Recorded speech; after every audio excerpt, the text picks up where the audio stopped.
This video will show you how to remove the catback exhaust system on 2015 through 2020 2.7 liter F-150s.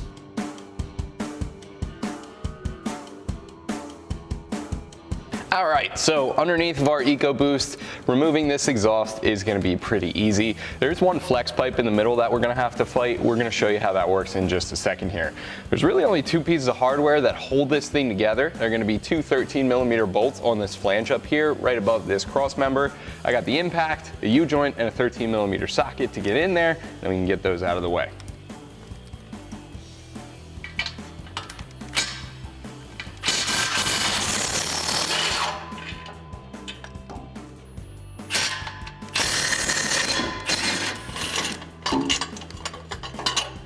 So now that we have that inlet pipe sort of sitting on that crossbar, the only thing holding up the rest of our exhaust is going to be some rubber hangers. You can see two of them right here. Now they're all facing the same direction, so in our case we're going to take the pry bar and push this back.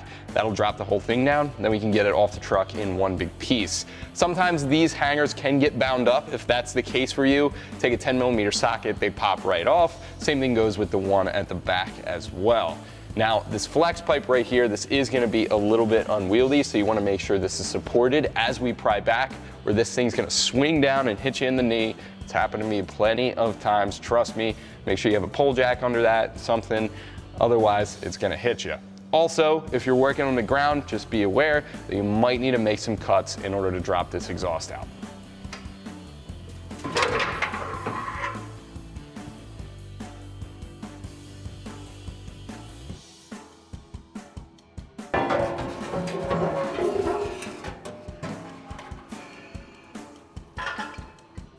Thanks for watching, and remember, for all things Ford trucks, keep it here at AmericanTrucks.com.